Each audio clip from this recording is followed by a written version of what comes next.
This is the third keep yourself alive. There's 3 of them now. So he has to raise Kai's son, who is really young. So this character is actually really young. He just grows up like animals do, aka he grows up super fast. So he is a young child. This is Sin Kisuke, who Soul raises, and in that time, the thing is, so the story behind why he waves a flag is, see, Soul has this cool weapon, right, called the Fire Seal. And the thing is, what is it? Sin was like, damn, I really wanna use that weapon. It looks so cool. Can I get a cool weapon like you have someday, right? And then, what is it? And then Soul goes, nah, just go wave a flag. He literally just goes, nah, just go wave a flag or something, right? Like that's what you'll be better at. And then Sin took it literally. And he literally just goes and grabs a flag, and that's his new weapon. He didn't, like, Soul was, like, poking fun at him, saying, like, nah, just go grab a flag, you silly child. And he does it. He actually does it. And now it's his weapon. Wow, the guillotine gearinage raises the babies. He does, and he did one thing, which is irreversible to Sin. Sin is a fan of sugar water, aka taking, like, a glass of water and, like, putting sugar in it. And he likes it better when there's sugar and salt and water. He, like, likes that shit. Like, he's, like... He asks his dad for it, and Kai is disappointed in him. But, like, he didn't raise him, so, like, what's his deal? So... Salt, sugar, water? Yeah. No, he likes sugar water, but he also, like it's good with, like, a pinch of salt, too. Like, to, like... He likes it like that. He's a weirdo. He also thinks babies are made when your eye falls out or something. I'll explain that when we get to the later stories. So that's his whole thing, right? And then the backyard begins invading again, right? And these two have to defend it, right? While Kai keeps being a king and, like, protecting the seal and stuff, because he's protecting the seal on Dizzy, who's sealed right now, to save her from the threat of the backyard. And the biggest threat in the backyard right now is a girl who only has one chance in the sun. This was her one appearance in any Guilty Gear game. Granted, her descendants have later appearances, but, like, this is Valentine, the first ever Valentine, who looks just like Arya, because she is based off of Arya. Every single Valentine is based off of Arya. So she's basically his wife, but not really. So she and an army of gears from the backyard go, like, okay, well, non-human gears, I mean, go, like, okay, we're gonna go steal Dizzy, and then open, like, this cube thing to get to the backyard, right? And then Soul is like, nah, I'm gonna beat your ass, and he does that. With the help of some other wacky characters. Characters that... This is their only time in any game, by the way. They never come back.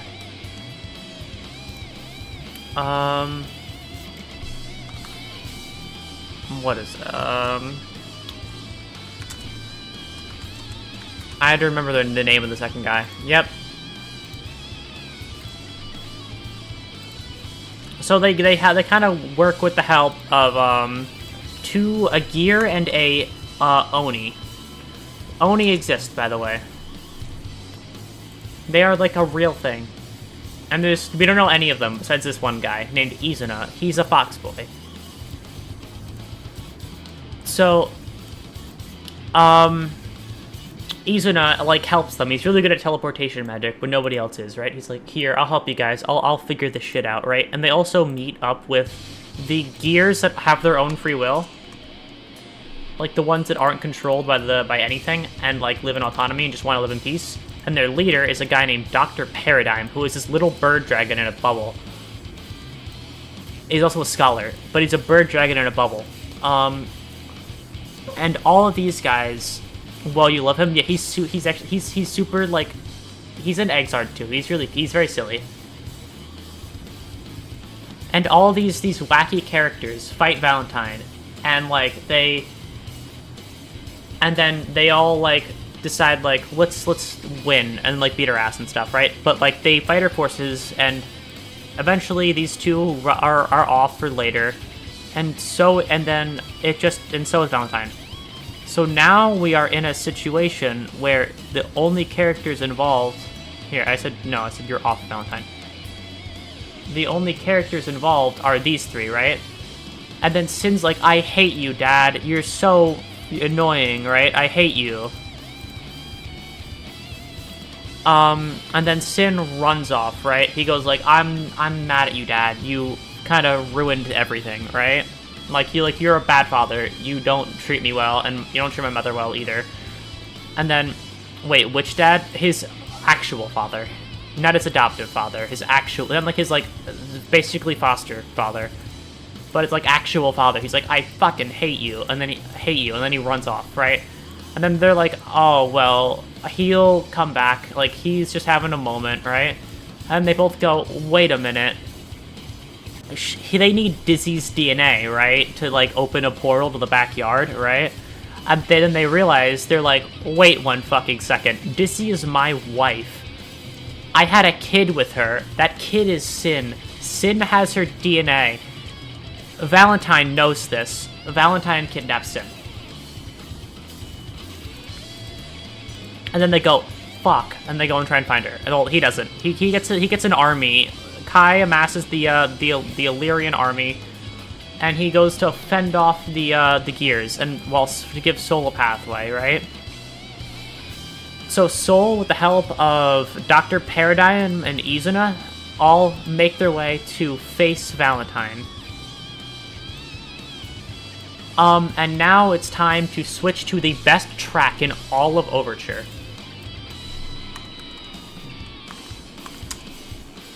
It has an awesome name, and I love it. So, it's called Diva. And this is how it plays.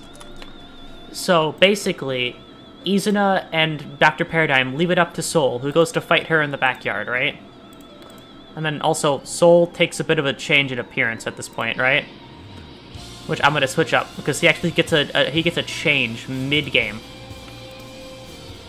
He, where is it? No, that's the wrong image. Yeah. He gets his shirt blown off and looks like this now. You can see all of his cool muscles.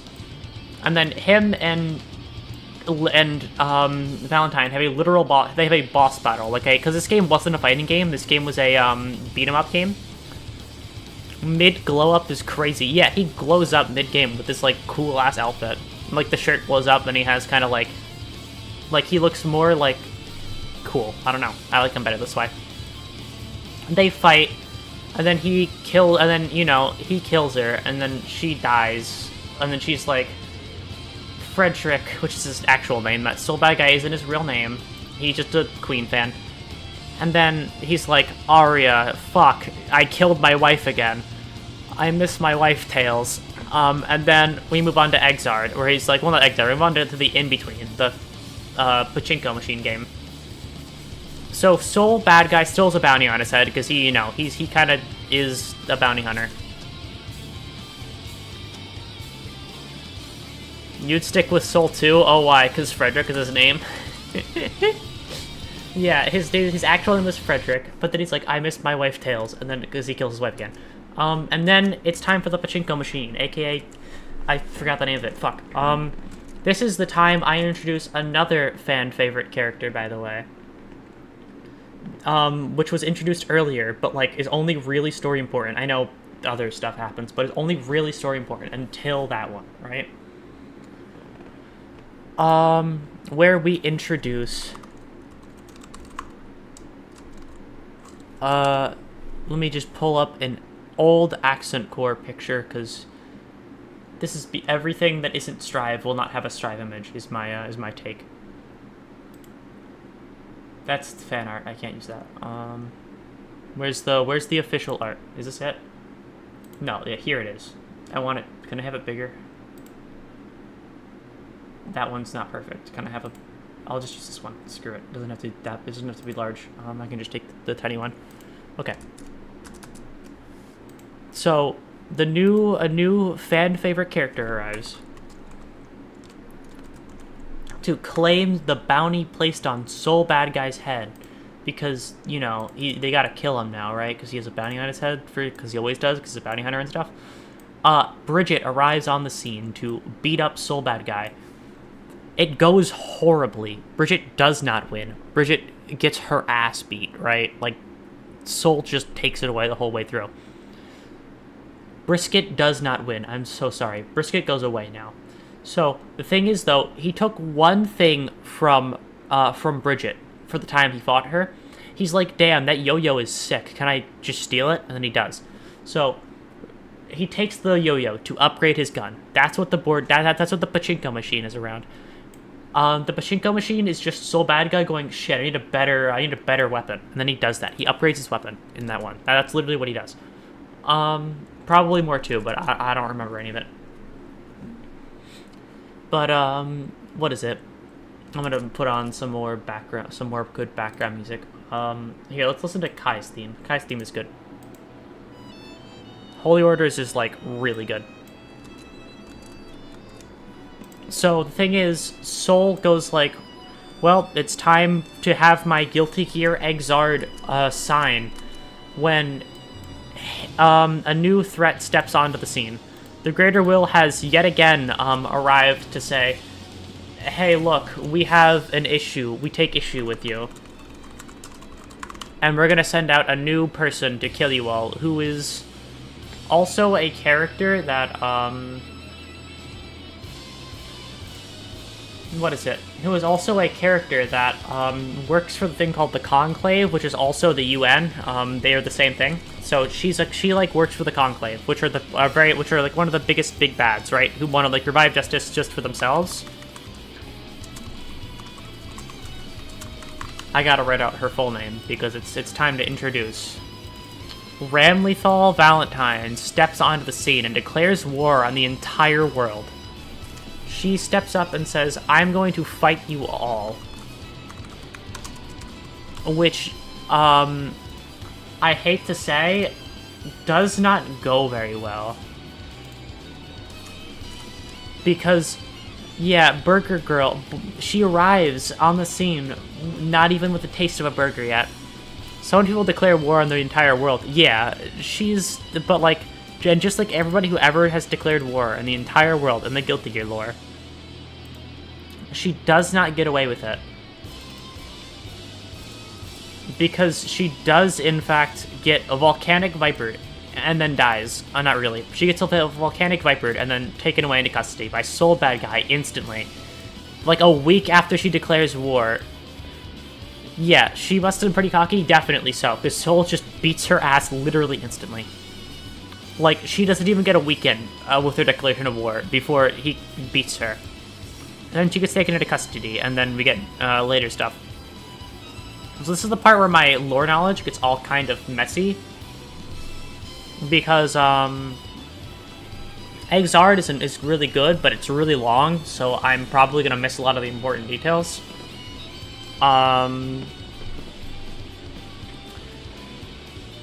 Okay, so the thing is, here's a character that I haven't introduced yet, but I probably should have earlier. Because this character is actually important, and he's been in every single game, but this is your first time seeing him. Because this is the first time I've needed to mention him. So basically, Zato did some fucked up stuff while he was alive, and now he's back alive again, right? See, while he was alive, there was this really famous doctor who never had lost a single patient in his entire time, right? And here, let me switch it to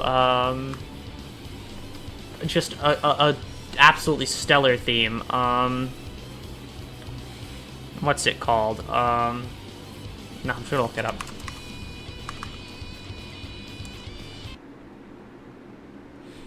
Okay, yeah, okay, let's switch to Destructive Goodwill. If you know what this theme is, then you know who's next. You know who's like about to step onto the scene with their with his important lore stuff. Alright. And I'm sorry if I'm missing any big lore stuff. I'm tired and I'm just kind of rushing through it all, because I need to. I mean, we're an hour in and I'm not done yet. Like, I have still a bit more to go.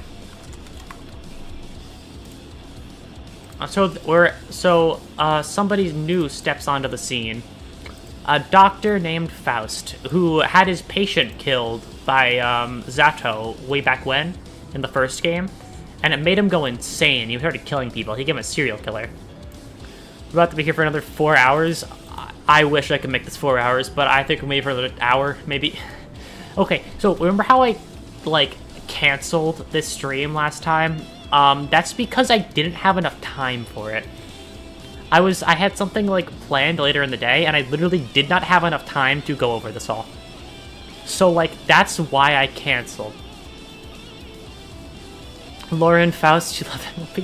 No, this is a different Faust, okay? This is cartoon physics Faust.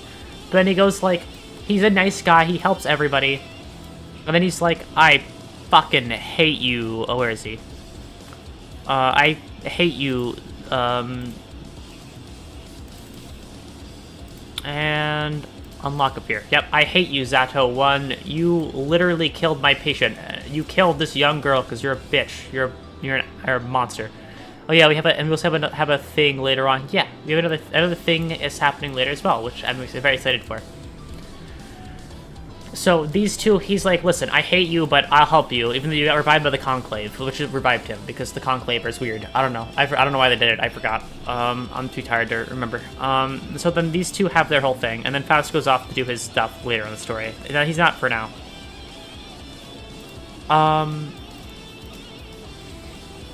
So what happens now is that, oh no, I'm unlocking all of them. I should be locking them all.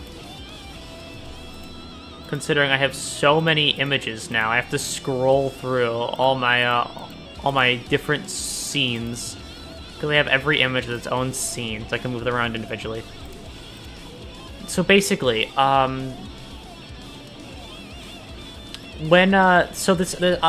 other character was also important, who also really came in clutch. When it came to what is it? Who, like, really came in clutch when it came to, capturing, Ramithal? And she's a very cool character, who I'm also going to play the theme of, because her theme is also really good. Her theme is called Marionette. If you know this theme, you know this character, and it's time to say hello to one of the most blatant references. Every character is a reference. This one's the most blatant. Stepping onto the scene is Elfelt Valentine, who was like a sleeper agent, right? She lived a normal life like everybody else. But the difference is she's actually like a sleeper agent. She was a sleeper agent and she didn't know that she was a Valentine, right? But then she learned and then became aware of her true nature. And then she began to try and help the King of Illyria, right? So she helped them get control over, like, find Ram and then basically capture her, right? So Elfelt Valentine, with the help of,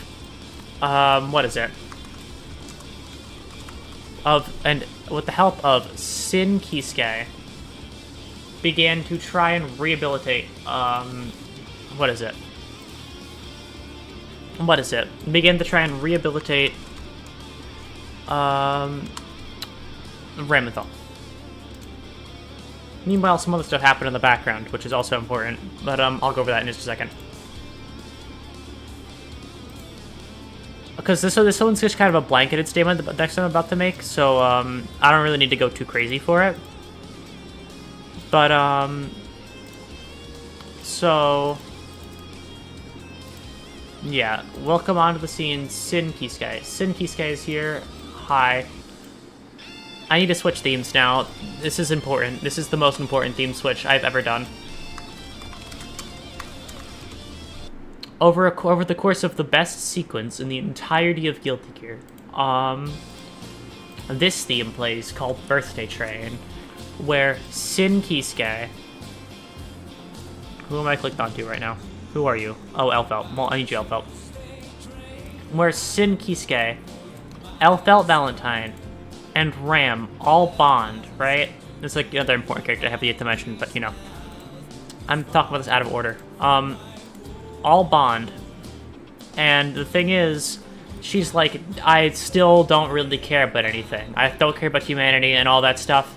And then Sin goes, counterpoint, eat a burger and also adopt a puppy. And then she says, shit, I guess humanity isn't that bad. That's what changes her from being a cold, calculating machine to a human being. She's like, shit, I guess burgers and puppies are cool.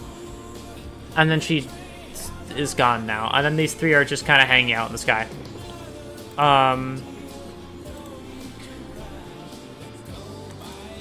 Best counterpoint in history, and it works too. It literally fixes her. Sin said, nah, I can fix her, and does it. Like, he achieves it. It works. And then this character, Bedman, aka Romeo, but we only know that in Strive, he steps onto the scene. And then he goes, well, I work for the greater will under a specific person who's talking to me. McDonald's took I'm loving it to a whole new level. Changed the person who's gonna literally kill everybody into a good person just because a burger. And it worked, which is amazing. Oh, hey, perfect that Bedman appeared in this theme was in the recommended. So this is Bedman. I forgot what he kind of did in this game. I know that he fought Soul, but didn't really, like, in his dream, I think, or something. But the main thing that I remember that he did is he kicked the Assassin's Guild's ass. He like, all of them, even the strongest one. He won. He won really hard. He was really powerful. Because he got the jump on them. That's literally the only reason. So, after that, his whole thing goes on the Conclave. Try and, try and revive justice, right? Like, they try and revive justice so they can control justice. So what they're trying to do is get this big piece of lightning to crack down. So it's called, St. Elmo's Fire, right? Which they're waiting for to crack down onto this, like, big lightning route they have in the middle of Illyria, because it's, like, this giant lightning strike, which is so important because it actually saved a lot of people in the Crusades when it hit a bunch of gears in the gear forces, and then made life easier for the human Crusaders. And then, so since they're all prepared for St. Alamo's Fire, right, and they're all, like, the Conclave wants to go there and put justice there and revive justice, Soul arrives and kicks their ass, right? They win, they defeat the Conclave. One member survives, though, who was helped out by Faust. And then what happens is the remaining members of, like, what happens is they're like, it's all good. We defeated the main threat, right? But it was all a lie, because the main threat kidnaps Elfelt to turn her into, like, a true Valentine, to control justice, to the greater will. It's the greater will. And who was the greater will? Well, the greater will was actually, I did not, that was not guilty here. I did not spell guilty here.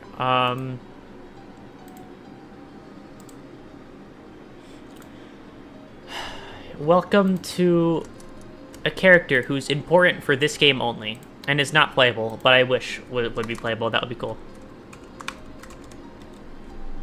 So there's this girl who is, like, the leader of the world, basically. She's, like, the leader of the entire world, basically. And her name is Ariels. She's like the, like, Pope figure, but for everything, not just religion. And she was actually evil and controlled by the greater will. And then, like, she goes, like, you're mine, Elfelt. The year Pope, basically, yeah. And she goes, like, you're mine, Elfelt. We're gonna go off now. And then she basically begins to mess with Elfelt. Which means Elfelt gets a new glow-up in the new, in one of the new games. So now we're on Exard Revelator, where Elfelt gets a new look. And now this is also where I mess up the lore, because it's been way too long and I'm too tired to get it right. So Elfelt gets a new look. Elfelt is now goth. That's all that changes, really. Elfelt is now goth. And she's like being controlled and doing all these evil shit, right? She's being made to control justice and stuff. And then she fights, and then like a bunch of other stuff happens. One of the main ones is with what is it? With like Jacko and Justice, but I'm gonna talk about that one later. So basically, what happens is Soul fights her. I'm gonna switch the theme up to Jack and Andy because the song is good. It has nothing to do with anything. Actually, no, Six Black Heaven's Guns, because this is literally the fight that happened. It was based around this, like the Heaven's Guns and all that stuff, I think, or they're related. I don't know. This visual plays in there's a visual of her and Six Black Heaven Guns on a video uploaded, so I don't really care. From princess to goth to metal idol. Seems about right. Yeah, no, she kind of goes, I mean, all over the place. She was actually going to marry a metal singer, a death metal singer, until she became, until she realized she was a sleeper agent. She got her sleeper agent protocol turned on, and then she didn't get married. Sucks for that guy. So, basically, Soul Bad Guy, who got his different look. I'm not going to use his old look. No, wait, actually, no, he has his look right here. Yeah, never mind. This is his look. I forgot that I changed Exard. Yep, no, this is Soul Bad Guy. He beats, he wins. He wins this fight. And then instead of killing, Elfelt, he doesn't. And then Elfelt and Ram, like, hug and, like, be sisters together in the background. And now, another thing that was happening is, what is it? Axel Lowe was trying to, like, so they had to, like, fight Aerials. I'm just gonna skim over this. They had to fight Aerials because he was trying to revive Justice again. Reviving Justice is, like, a main key point of a lot of the enemy's plans in this series. Because everybody just wants to bring Justice back, which, goddamn, they all want to. So Aerials is trying to bring Justice back and gets a funny clown makeup. And then Soul and Kai fight her. And basically, they beat her, right? And a character that's been in the background this whole time, kind of hanging out with Venom, Raven, who I'm not going to mention, because I don't really care about him. Hanging out with Venom, it's Raven and, what is it? Hanging out with Raven and Asuka is the first ever version of this character, who isn't the same as the one that we have now. They are a different person, kind of. They're the same person, but not really. Because one kind of dies, right? Is Jacko Valentine. She's here. Jacko Pose Girl. Here she is. So, basically, summarizing it, they defeat Aerials, and then Axel Lowe, who I have to pull out his new design, who was having a whole crisis this whole game on, like, what he wanted to do, decides that he's gonna give up his chance to like, live in the future, like, go back to his girlfriend, right? He's gonna, like, keep, like, staying where he is now, like, he's gonna stay in the present. Because, you know, if he goes back to the 90s, he's just going to destroy the entire Guilty Gear universe. So, of course, the Guilty Gear universe is still around, so he doesn't do that. He goes like, I'm going to help you, Soul. You're my best friend. And then Soul goes, thanks, dude. And then Soul goes, well, we need to hit Jacko and Justice with this big beam to fix everything. I forgot why. I'm tired. And then they shoot. But the thing is, the beam isn't strong enough. So Soul Bad Guy goes like, okay, but like, what if I like merge with, what if I turn into, well, to merge them, we need more power, right? Well, let's just make myself more powerful then. Why do I need to just be, why do I need to, do it in base form? So, Soul's biggest cool thing that he doesn't have anymore is he goes Dragon Install, which is what it looks like. He goes Dragon Install. Then he goes, okay, shoot the beam at me, and I will use my power to make it stronger, and then shoot it at Jackal and Justice, which they do, right? And then they do that, and then they goes, like, they merge, right? Then you get Arya back. Arya is and Jackal are the same person, because so is Justice, so is, Valentine. So he literally has 5 lives, technically, because there's, like, 5 different versions of his wife. So basically, he wins that, right? And now that's the end of Exard's story, right? Everything is happy, everything is over, right? And then, one other thing happens. I'm just gonna mention it quickly now. When you weren't lying until this gets convoluted, yeah, it's kind of silly. So basically, Soul in this thing that I don't even think is worth mentioning, basically, Soul bad guy, fights Kai Kisuke, and he's like, listen, Kai, you gotta really try, okay? Let's see how this goes. And then Kai beats Soul's ass, because, like, Kai is actually stronger than Soul, because the thing is, Soul has a bunch of, like, he's strong, but Kai is stronger when it comes to, like, technique, because he actually trains that way. Because Soul just lugs around a big sword gun and slaps people with it, right? But Kai knows how to use a sword. So, like, that's kind of how it goes. And then Kai wins the duel between the two of them. And then those two, basically, what is it? Like, Kai goes like, listen, you have this super strong weapon you can use to fight Asuka, but hint, hint, nudge, nudge, that doesn't matter because they don't address it in Strive. So now it's time for Guilty Gear Strive. We have arrived, finally. Finally, we're here, at long last. Also, some other stuff happened. Wait, no, we're not here yet. Bedman, you wonder how he is now. He died. He died, Venom and Robokai killed him. That's it. Venom and Robokai killed him.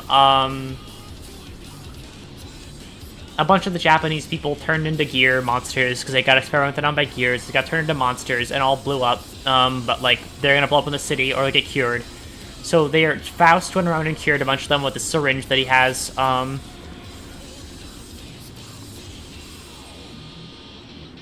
Yay, Eeping has been defeated forever. Yeah, no, he does. He actually dies. He dies and stays dead.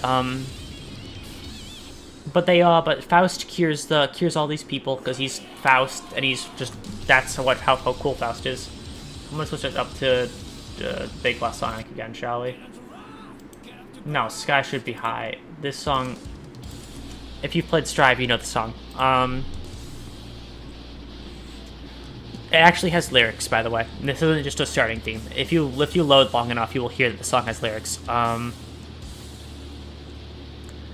So basically, not Kai, oh fuck,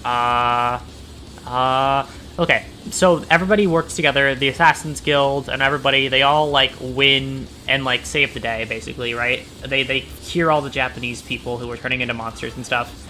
Also, they're fighting the Conclave still, and Aerials and all of her soldiers and stuff. That whole big battle, the scene happens. And, like, Kum Hae-yoon does his cool shit. I'm not gonna show him off, though. Or her off, sorry. I'm not gonna show her off, though. Kum Hae-yoon is a girl who pilots a mecha of an old dude. An old dude mecha. That's her lore. You can look her up. She's a Korean girl who's a part of this family where all the patriarchs have been male. And she, like, but, like, there are none to run the family, so she has to run the family, but she runs in a big mecha robot suit, so they think that she's a guy. So they think she's a guy, but May figures that out, and so does Johnny and all that stuff. Well, Johnny knew, but May figures out. This is also the game Chip. May tells Chip that she's, like, 21 years old. So, keep that in mind. And then, Bedman fights, what is it? Bedman gets killed by, like, 7 people. Not really. Like, 4 things. So, Bedman has this disease where he turns to stone and dies if he wakes up, right? But then, he also, at the same time, was getting, he was also at the same time fighting Robokai and Venom. And Venom was using his Giga Makima system, which would, like, you know, deal a lot of damage and could have dispelled, like, the thing is, Bedman is stronger than Venom. He could have dispelled it, but the thing is, Robokai walked up on Bedman and just said, like, nuclear explosion, and then detonated on him. Not really, it was a big boom. And then sends him flying up into the air, where he's like, fuck, I need to wake up to dispel this, because there's nothing else I can do, right? And then he wakes up to dispel it, but then because he woke up, he's dying now. But then he also was kind of killed by Aerials, who was his boss at the time, and he realizes, like, wait a minute, I'm fighting for the bad guy. You're not going to help my sister, you're evil. And then he tries to do something about it, but he turns to stone and dies. And then Bedman is dead. That's how he dies. Mr. Romeo Bedman dies. It's too bad, so sad. He was a yapper, and he died. He died a yapper. He never shut up. Look up any of his dialogue. He never shuts up. Which is really funny, too, because when he's awake, he doesn't shut up, but when he's asleep, he's so quiet. Didn't he also kill Ram's dog? He did kill Ram's dog. That was the whole thing of, like, he killed Ram's dog and then replaced Ram's dog with a complete, like, exact replica, like, down to the molecule replica. And then said, well, I gave you your dog back, right? So, like, why are you, like, don't you realize what's wrong with this? And she's like, yeah, wait a minute. It's not the same. Like, even though you did that, it's still not the same. It's not my dog, right? It's a clone of my dog. It's not my dog. No matter how similar it is. And that also helps Ram realize how important humanity in life is. When he's awake, he doesn't shut up. When he's asleep, he's so quiet. Wow, really? You would have never guessed. Well, listen, in his mind, when he's asleep, he's still yapping off, okay? He doesn't shut up in his mind, either. He talks more than I do, especially in the stream. So basically, we are we at Strive now? Yeah, I'm just gonna say we're at Strive now. Because I've been going for like an hour and a half so far. I'm gonna get the 2 hours because I'm doing Strive as well. Bedman posts on Tumblr. He posts on Reddit. He must yap a lot then. He yaps so much, actually. I think I can get away with showing one of his dialogue scenes because video game stuff, it's okay to show.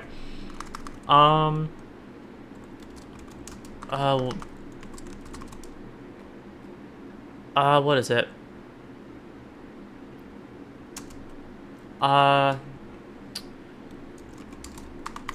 We'll take a listen to some of his win quotes, shall we?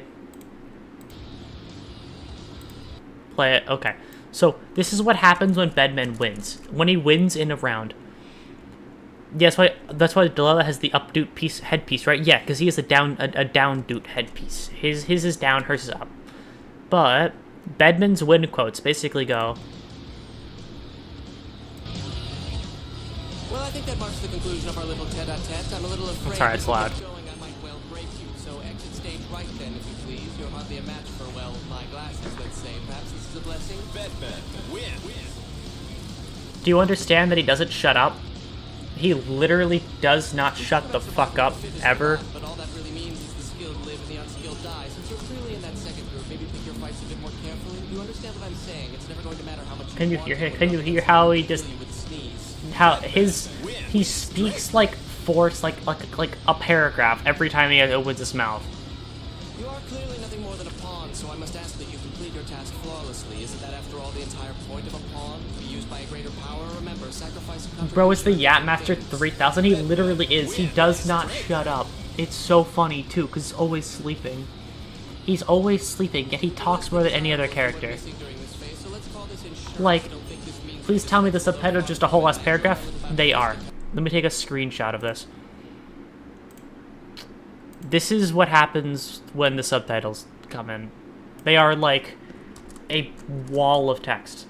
Not really, but like, it's enough to be like visually apparent that he speaks way too much.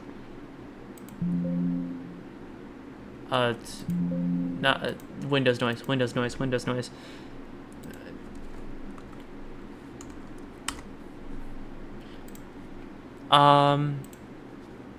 What is it? Okay. Okay, yeah. Well, let's, let me just show you. Let me just take a little image of him not being quiet, ever. Not a single time. He just doesn't do it. He doesn't know how to. Look at him go. This is what his text looks like when he's talking. like, it takes up the bottom half of the screen. It takes up that entire segment of the screen. Let me move out of the way a bit.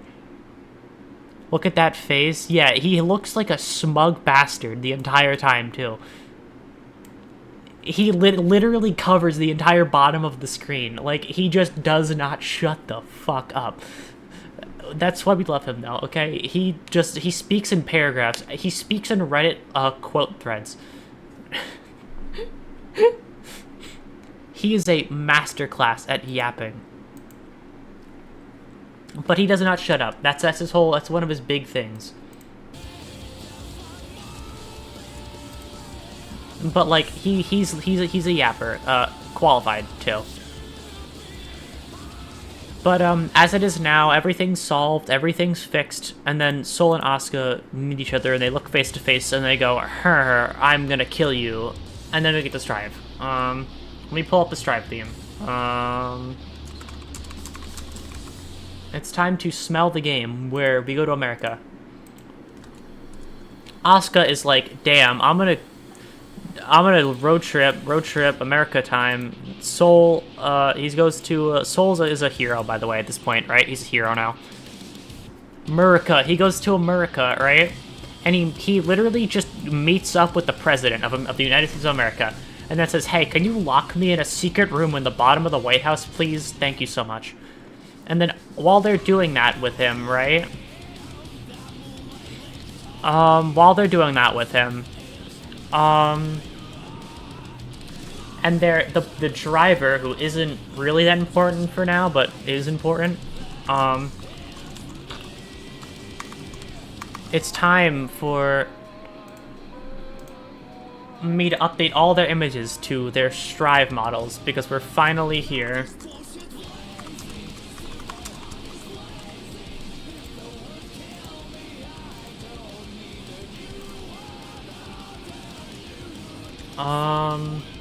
Oh, I switched to my ending screen. Sorry. It's on one of my buttons. I don't even know how it did that. Okay.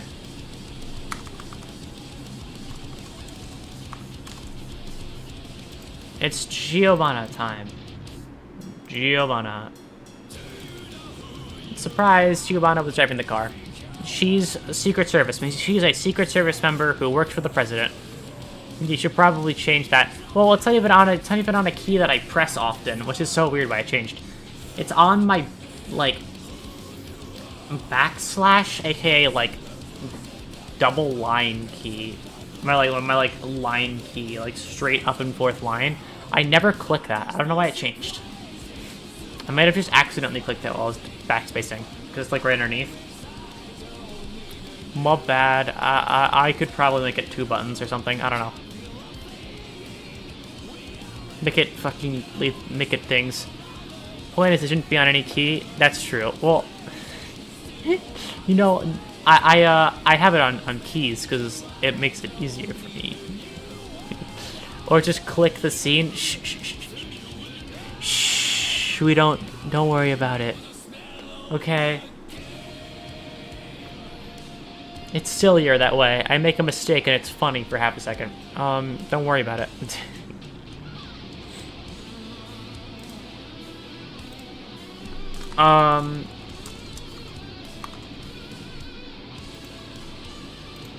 Okay.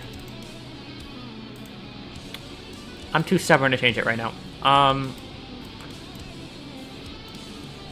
Oh, sure, you failed to consider the funny aspect. Yeah, the funny aspect is too strong. So basically,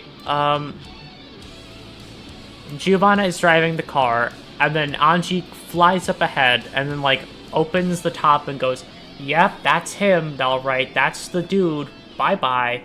And then Anji's gone now. He goes away for a while.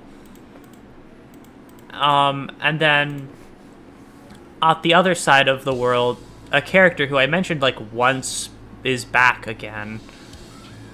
Oh, so during her time in, what is it? During her time in Exard, she experienced the entire universe, right? I'm gonna go over her Exard story really fast. She basically,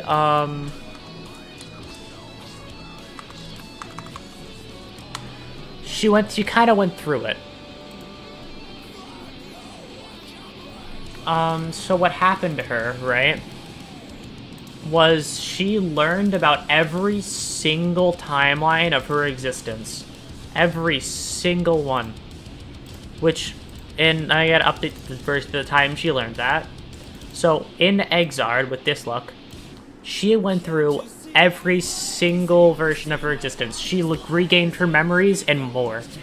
She remembered, like, every version of herself and what they experienced, so she doesn't actually know which memories are her life or just another version of herself's life. And now she's kind of all fucked up and destroyed, right? Even though she was already fucked up, she's just more fucked up now, right? And now she wants an answer now, so she wants to unlock her power, right? So she looks like this in Strive now, because she's like, I want to get my full power back and figure the shit out for myself. So Ariel's, who got arrested because, you know, evil, she got sent to prison. She was like, she was like, listen, you don't know what you're doing. This is a bad choice. You should just, like, turn back and shit, right? Because she's, like, all locked up and stuff. And Eno's like, no, I don't think I'm going to. So, what Eno does is, Eno reaches into, Ariel's chest, right? And pulls out a very happy man, who also just happens to be the main villain of the entire Guilty Gear lore the entire time. Surprise, he was always an evil man. He probably nuked Japan, and we just don't know. He's probably the guy who did it. He steps onto the scene. He's a little really massive, but he steps onto the scene, and then goes like, hi, I'm Happy Chaos, and you want to get your full power? Well, I'll help you do that, but we need to get a couple things first. We need to go to the White House and get Asuka, because I need to get him, right? I need to get him for something, so let's go there. So, basically, while this is all going on, a character who is finally back to relevancy, hi, Axel Lowe. I need to get you to stop looking bad. With the biggest glow-up out of the entire cast of Guilty Gear. He literally changes from a weirdo man to, like, a weirdo British man. Because he, like, is so British. He was hiding in a girl's chest the entire time. He must have been eradicated. He must be eradicated right this second. Yeah, I mean, no, don't worry about it. He's a silly, goofy man. He gets a pass. So Axel Lowe is like, huh, for some reason my time stop stuff is all messed up because I keep seeing this guy, who I don't really know who it is, in my time stop. It's freaking me the hell out. So then he's like, I gotta figure this shit out. And then on the other side of the world, the three kings of Illyria are figuring this shit out. AKA Kai Kisuke, a character who I don't need to show off. I'm too lazy to download an image of him. I'll need to update Kai though, because he's still important to the story.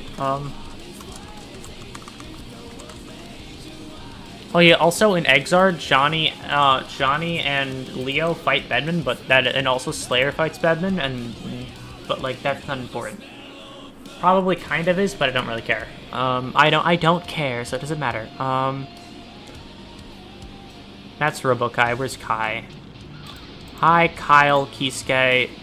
I skipped your Exard story because I was too lazy to download an image of you. So Kai Kisuke arrives on the scene and is like, what the hell happened here? What? Eno came by and did something. We need to figure out what she did, right? We need to figure this whole thing out. And then him and the other kings figure that shit out, right? That's what they do.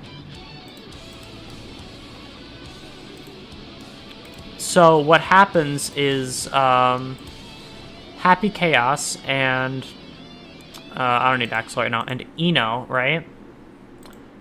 These two go, okay, well, Happy Chaos goes, hey, I'm gonna take a car, okay? Let's just go drive somewhere really fast. And these two go on a car ride to a building, right? And Happy Chaos is like, hey, there's this guy who works for me against his will. I kind of like, it's forced labor.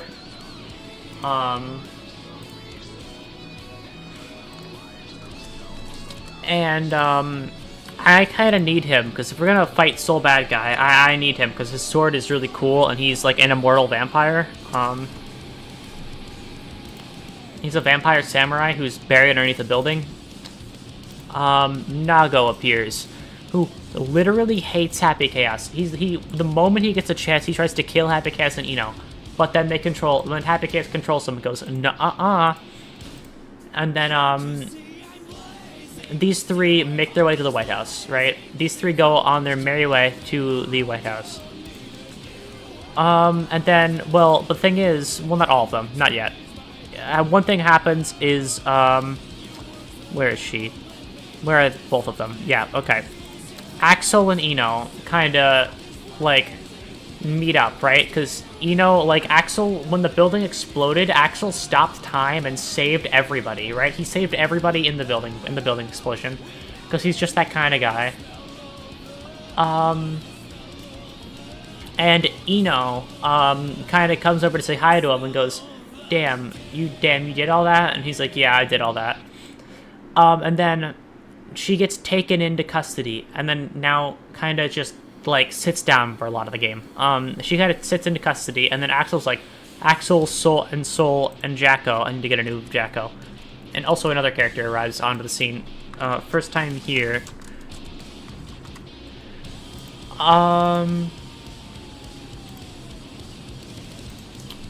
Ta-da! In just a second, a fan favorite shall appear.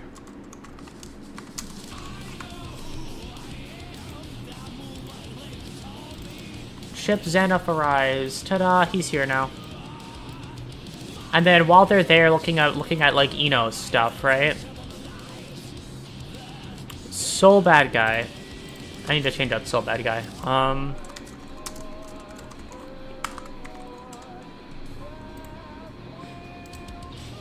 Basically, Soul Bad Guy and Jacko Valentine,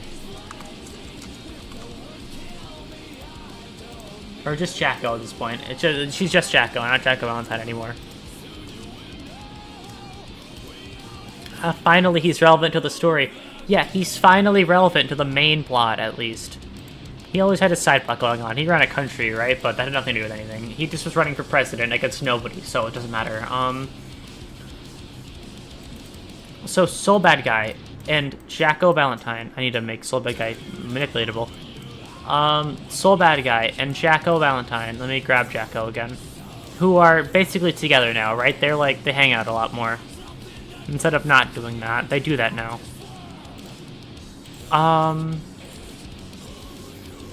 So basically, these two, like, go, okay, well, let's go chase that car that's driving away, right? Because that's totally suspicious that a car is driving away at this time, and that was Happy Chaos's car. He was driving away, right? And he was getting chased now. He was getting chased by these two, right? And then a hook attaches onto his car, and then he calls Nago to help him later, but, like, a hook gets attached onto his car, and it's Chip Xenof who's hooked onto his car while these, like, to keep up with them, right?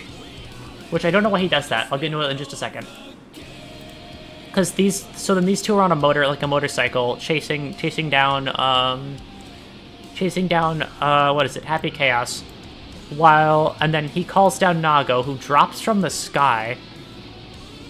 Why is it weird to me that Happy Chaos is a car? He likes the finer things in life. He just drives a car. He literally summons it and drives it. It's like, own vehicle that he just creates.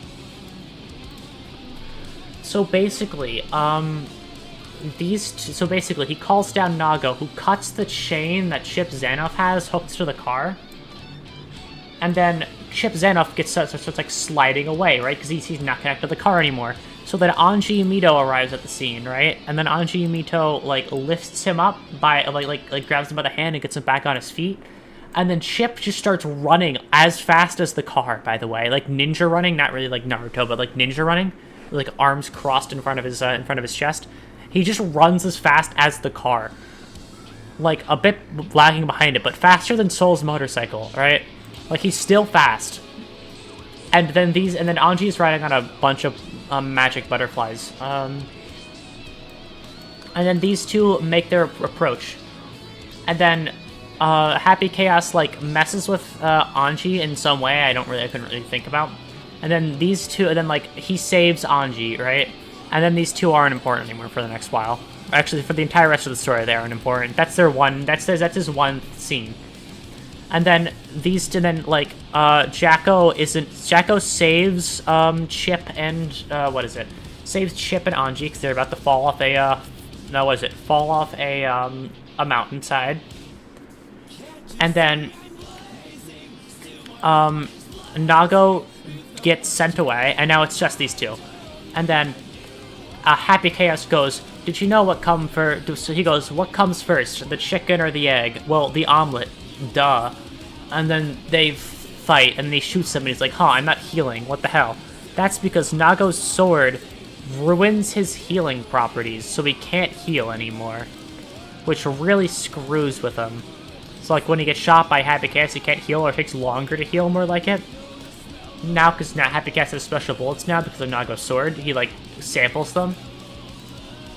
And then Soul, bad guy, backs off and is like, "Well, shit, I can't do anything, right?"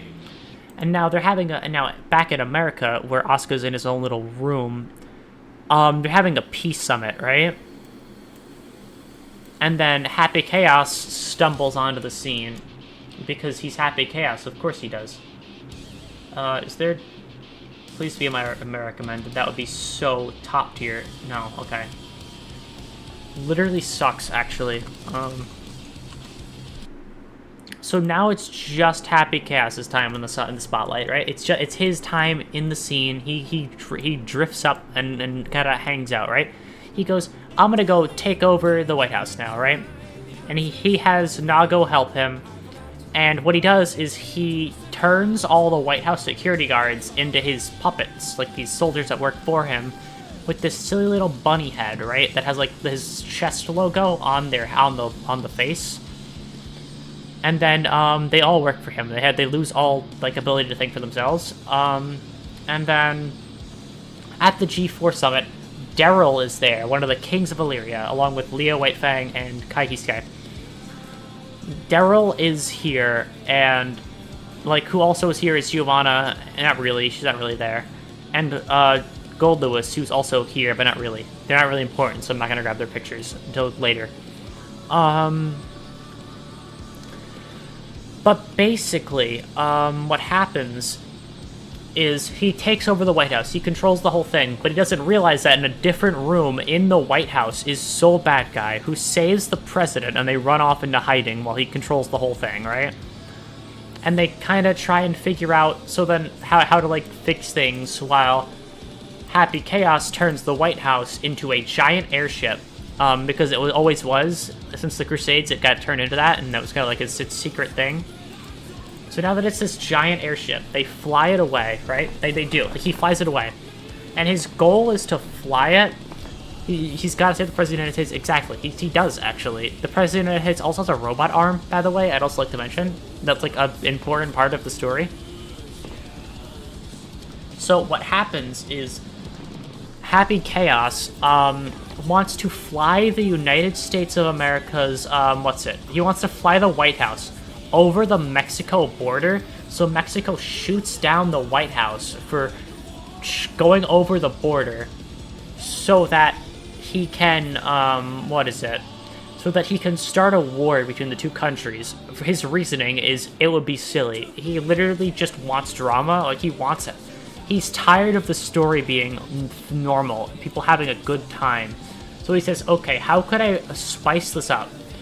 Fly the White House into Mexico, and then cause a war. So he goes to do that. And he also probably is the guy who blew up Japan. This must be so funny without context. It's seeing the White House fly away is really funny without context. So basically, Soul and the President fight Nago, right? But then Giovanna actually steps in to fight Nago. So Giovanna and Nago fight, and Giovanna actually wins, right? Like she beats him. And then because Guilty Gear story was already normal. Yeah, no, it doesn't this is the second to last minute story that we have for now. Giovanna beats him, but not really, because he literally... Okay, I need to just describe this to you, and I need to just tell me that this is the stupidest thing Giovanna could have done. I feel like how they describe it and how it feels like this. Nago told Giovanna that she won, that she bested him, right? Because she had him on the ground. And then I think she, like, lit her guard down or something, and then Nago beat her ass because he just turned it. He flipped it, even though he was losing. And she, like, backed off a little bit, and then he won. So, like, he fought Soul Bad Guy. And then Soul Bad Guy, and then Nago's like, listen, I actually don't like Happy Chaos. I'm just gonna let you win. And he, like, uses all of his force to let go of his sword so Soul can, like, slap him in the face and then send him flying away. So basically, they finally arrive to, what is it? They finally, like, they get downstairs, right? The president and Soul, where Happy Chaos is already at Asuka, who's in this little, like, special containment area where he put himself. And then Happy Chaos walks in, like, hey guys, how's it going? I'm gonna come steal Asuka. But then the thing is, what actually happened was Asuka wasn't in there. The thing is, Asuka, like, tricked him by, like, making him think he was still in there, but he wasn't. So then when Happy Chaos walks in there, Soul, like, I've nerded. How long has the stream gone on? As much as that. So basically, Soul Bad Guy goes like, well, like, so now that Happy Chaos is in this little, like, this little compartment, right? Now that he's in this little compartment, what happens is, Soul's like, they're like, hey, Soul, you're really strong. Can't you just, like, kick it really hard and then knock it out so it goes flying away and then, like, gets out of the White House and we can save everything? And then it works. It happens, right? And then, almost 2 hours of yapping. This is so therapeutic. I'm glad my yapping is all worthwhile. So basically, gets sent kind of like he gets sent like flying away, and they're like, it's all fixed, it's all good and dandy now. And then Asuka, who's wanted to kill Soul for the longest time now, takes the flame of corruption outside of Soul Bad Guy and kills Soul Bad Guy. Because Soul is dead, Frederick is back. So, meaning he's no longer a gear, he's a normal dude now, he's a human being now. He's just a regular-ass guy now. He is not Soul Bad Guy. As of Strive, Soul Bad Guy, that persona is dead. Frederick is back as a normal human being, after like over 100 years of being alive. He'll probably continue to live very long. Man, he's boring now. No, he's still Soul. Nothing changes. He's still Frederick. Like, he's still, Soul and Frederick are still interchangeable. He's still rough and tumble. But he's more of a science man now. He's building rockets and shit now in his backyard. Because he's smart as hell, actually. So basically, when that happens, surprise, Happy Chaos was never gone. He was actually disguised and here the whole time. And then he comes over, now that Soul can't do anything, because he got, taken, like, he got turned back into Soul. Happy Chaos takes the book, the Tome of Origin from inside Asuka. Because Asuka had the Tome of Origin inside of himself, right? So then Asuka took the Tome of Origin out. He didn't. Then Happy Chaos took the Tome of Origin out. Then Happy Chaos and the Tome of Origin combined into Ino to make, I'm playing the music for this segment. Now, Ino becomes God. Ino is now God. I'll show you what God Ino looks like. And Soul tries to fight God Ino as normal Soul, right? And, that doesn't exactly go well.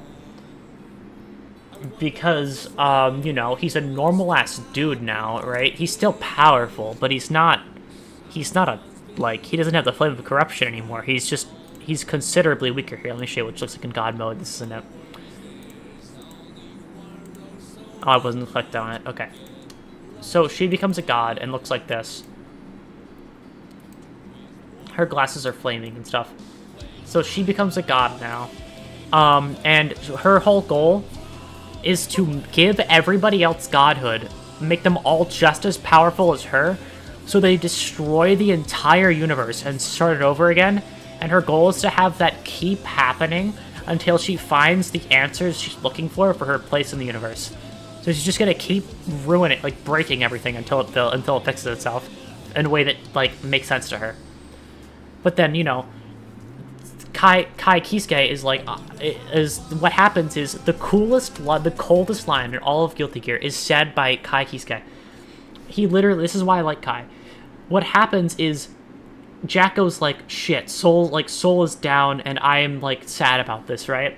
And then Kai says, is the only one able to do it. He says that he's gonna go fight Ino, right?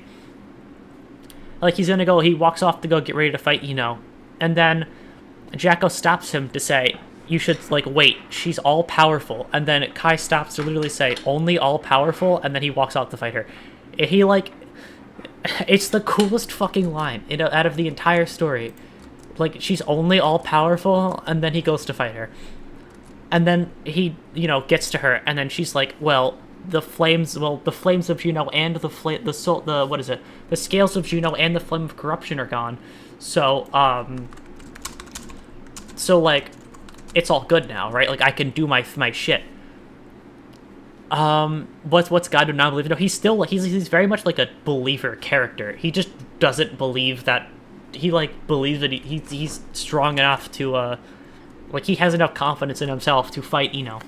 Because what happens is, he arrives, and he goes, and, like, she goes, well, the only things that can defeat me are, like, the scales of Juno, who, like, that can even stand a chance, and the flame of corruption. But the flame of corruption is gone now. And so are the scales of Juno. But then Kai goes, well, no they're not. I have the scales of Juno. And then he says dragon install. And then he dragon installs for the first time in the entire series to fight Ino. And they have a back and forth, right? Where Kai still isn't strong enough to take her down. But he kind of loses, right? And then what happens is, Jacko arrives and says, listen, I'm going to fuse myself. Now he's a piece of toast. I'm glad your opinion of him has upgraded. But what happens is, Jacko arrives and says, I'm just gonna merge with Ino, set her back to normal, and then kill her and myself, right? Like, fix everything. But what happens is, Soul Bad Guy, now awakened, says, nah, you're not gonna die, you're my wife, and I'm not gonna lose you again. So he saves Jacko and says, I literally do not give a shit if the world detonates and is no more. I am saving you as you are my wife, right? So he does that, he saves her. So now that he saves her, it's time to fight Ino for real. So now, with his weapon being in, like, full operational condition, it's actually a giant railgun, basically. That's what Soul's gun is. It's a giant gun that unfolds into a massive, like, beam gun. And Nago, who can see people's weak points, knows what Ino's weak point is, the one spot you can shoot her to kill her, and it's on the palm of her right hand. So Nago and Kai spar with Ino, and start, like, fighting her. Well, Axel Low comes in and steals her, steals her guitar so she can't use all of her, like, cool moves. And then, I think it is Kai, or Nago, I don't know who does it, but they, like, clash with her left hand, and then she goes, and then she tries to block, they steal her guitar, Axel has it now. And then she tries to block, and then she, like, sticks up her right palm to, like, protect herself. But the thing is, she points it towards Soul, who's using this basically above nuclear-powered weapon to shoot her, and starts cracking like glass. And then she realizes, hold on a second, that guy with, like, blonde hair I keep thinking of from my past, that's just you, Axel. That's literally just an alternate version of you. So then, what she does, as she's dying, because Ino dies at the end of Strive, by the way, she's dead, she decides to change out herself with Axel's girlfriend, Megumi. So Megumi, his girlfriend, becomes a real character now. Like, she's present now. Yeah, I'm sorry, she's dead now. There's nothing left of her, because even the so if you change yourself out for a person in the past, you die. That's what that happens. So, like, because there's even extra proof that because Megumi is here, Ino can't be. Ino's gone for good. At least from how I know. At least from what I know. Except for Soul. No, Soul is different. Soul is his own shit. Basically, the story ends, right?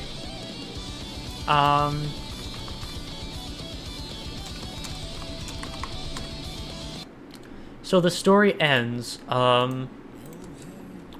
and every character gets basically a happy ending. Like, that's how that goes. But meanwhile, on the other side of the world, I'm not gonna pull up image. I'm gonna pull up. Okay, I have to pull a couple of images for this because I haven't done that for a hot minute.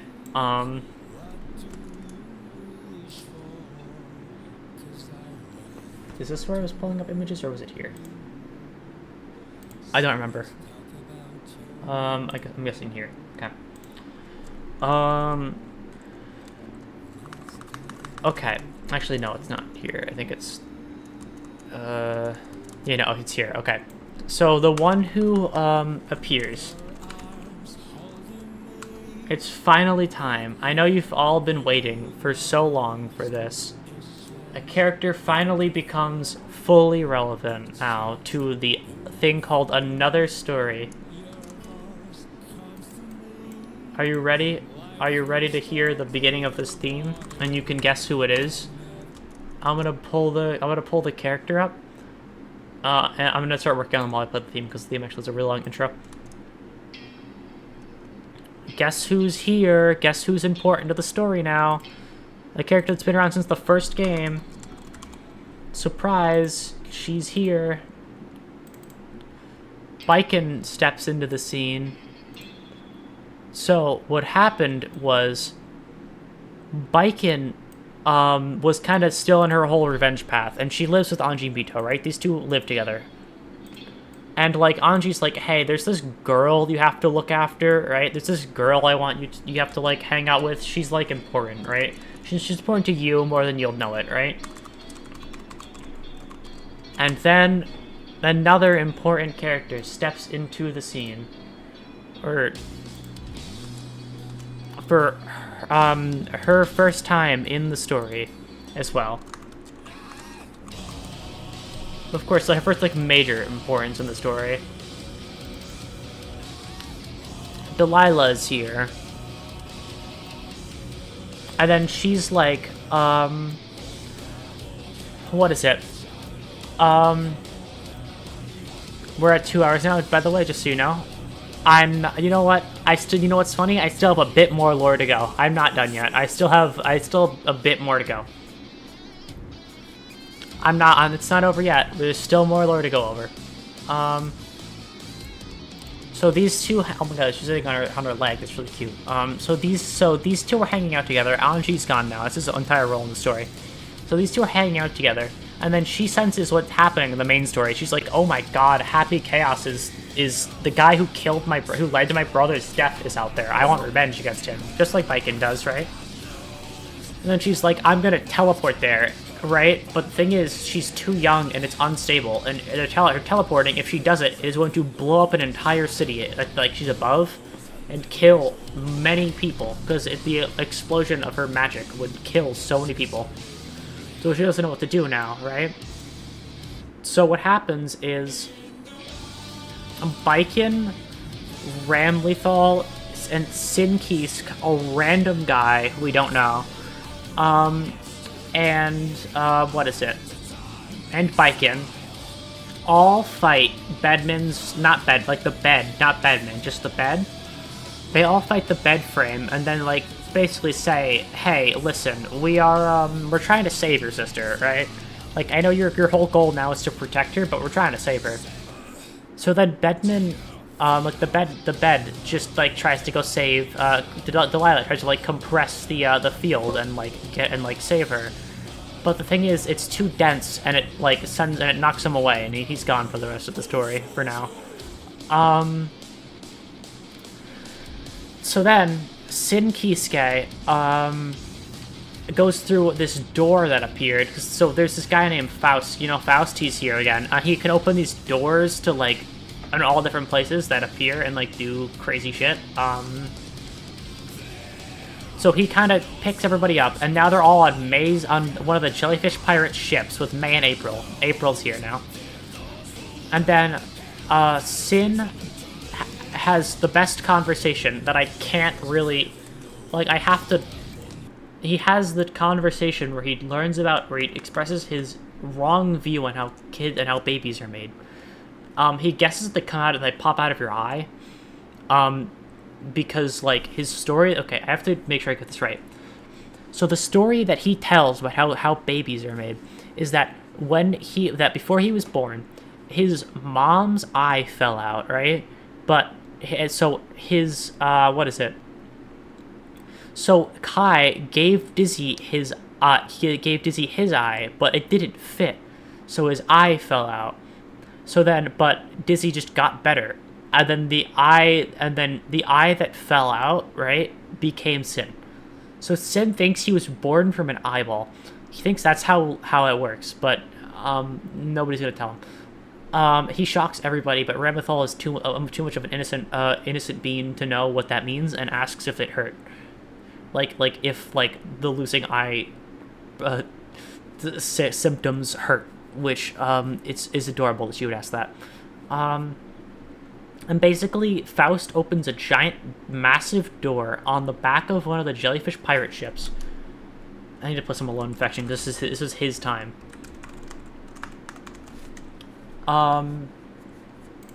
He tries to save Delilah, right? He tries to save Delilah by opening the big door, right, at the back, to eat up the energy field, take it to a different domain, right, to break it so that she can be free of it, right, the big one that's gonna blow up the city. So with a lot of elbow grease, they manage it. They actually do it. They steal it away, right?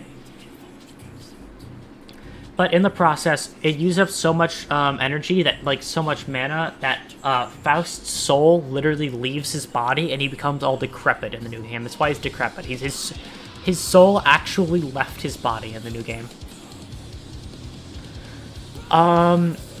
So what happens is Ranlethal tries to, contain the field, but it's too dense and she can't do it, right? She's like, I can't, she begins to hurt her, right? And then Delilah's like, I don't want to do this. I want to get out of this. This is terrifying, right? And then Baiken walks up to her, right? And then goes like, listen, I'm gonna give up my revenge my revenge plot, so you should do the same. Let's both move on in our lives together. And then they both do, and then she adopts Delilah, and then her, Anji, and then Delilah, Baiken, and Anji are like one big group now. So Delilah is basically Baiken's adopted daughter. And that's the end of the Guilty Gear story, basically. As it is now, Happy Chaos is still alive, he's over in his own place. That's how it ends, as of what we know. I've talked so much. I'm surprised I can still talk now. Any questions now? Your favorite part is when Abbott did nothing? Yeah, no, Abbott is not important to the story at all. We actually got through it. Yeah, no, and in only 2 hours, even. I could have gone more if I remembered some stuff. But I never touched up a Temkin or Zap, but that's not important. I'm trying to just get through it all. So remember that Q&A? So when do the gears feel guilty? Go back to the very beginning of the stream where I described the story behind Soul Bad Guy, and you will learn why the gears get guilty. So if you have any questions about the Guilty Gear lore, you can ask them in the Q&A, and I will answer them, and that'll probably be the last thing I do. Congrats on my voice making it through the whole thing. It survived the whole way through. So yeah, ask me anything you wish in the Q&A, and I will answer it. I would have done Yakuza lore, but that one's a really self-explanatory. And that's also just play the games. Guilty Gear's lore is a lot more convoluted because it's fighting games. Here, let me put on some banger tunes while we do this. The one downgrade to Guilty Gear Strive, right? The one big thing that they lost was the theme that plays in the menu. The menu theme for Exard is considerably better in my opinion. I love Django. Django, this is it. It's the best theme.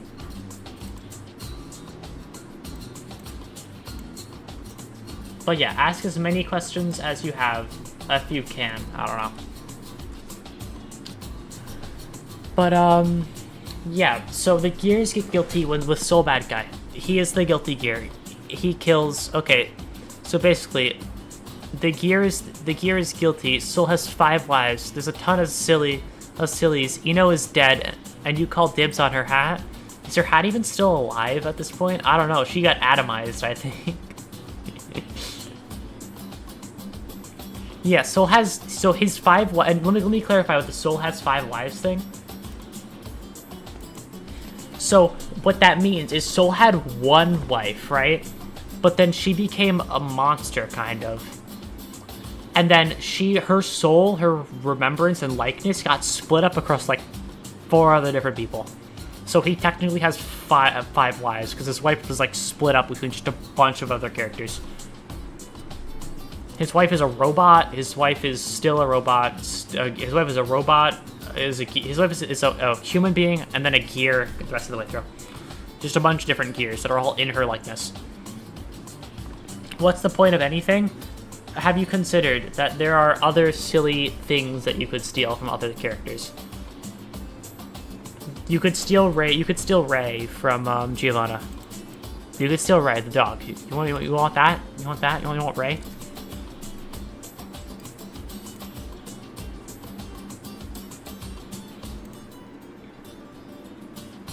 Ray's yours, though? You're gonna fight over Ray?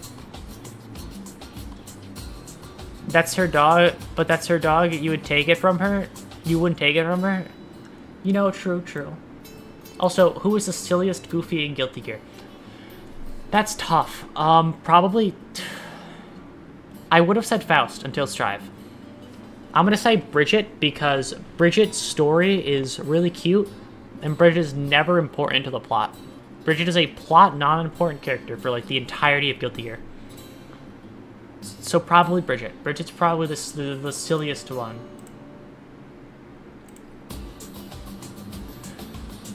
I think you could take the bed. You could take the bed from Bedman. He's literally dead. You could just take it. Like, then again, it is Delilah's now, but you could take it.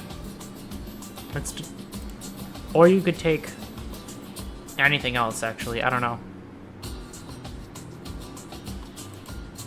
Yeah, I still have Old Testament, because that's what stopped being plot important. Testament's plot right now is literally just like, I'm just bored, I want to wander the world. I want to also just demonstrate something to you about Testament's whole wander the world philosophy, right? Testament's wander the world philosophy, has kind of led to one of the silliest descriptions for a character out there.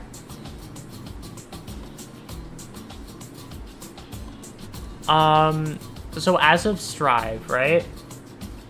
Testament got chilled out and got some hobbies, right? Some actually good hobbies that aren't like insane person hobbies.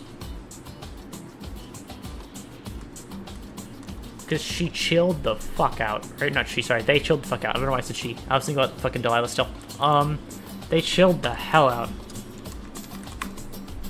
What is it? What is it? This is Testament's hobby list as of Strive. Feel free to read through it all. This is the entire list. This is everything Testament likes as of Strive. In fact, I'll read it through for you since I've been talking so much today.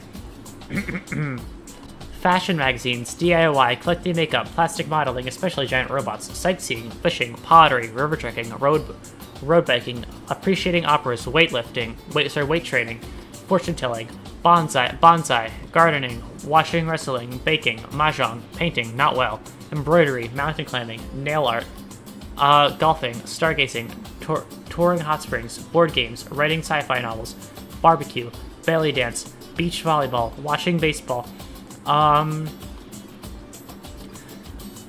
what is it? Making dollhouses, liquor. They're a non-drinker. Watching shark B movies, collecting occult trinkets, scrapbooks. Yeah. That is Testament's list of hobbies. Ow, I bit my tongue.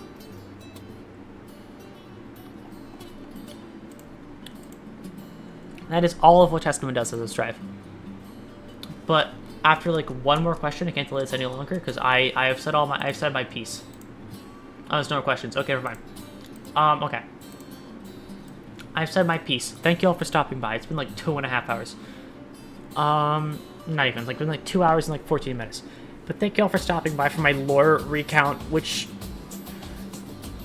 is fun. I get to talk about something I love for like 2 hours, so like there's no downside to today. But thank you all for stopping by. I will see you all next week. I will, I don't know, I'll make a list. I'll be up for the rest of the day, because I need to sleep at night, not in the middle of the night, not in midday, so. Okay. Bye-bye, everybody. I'm gonna play the Guilty Gear ending theme. Since it's game, in fact, here. I know what I'll do. Instead of bye-bye today, I'll end it just like the Guilty Gear arcade endings go. It just goes, game over. Your hand touching me. What do you want to know? It's just beautiful. It's just beautiful. Your eyes reflecting me. What do you wish for? 'Cause I want to know you. So let's talk about you. Let's talk about you.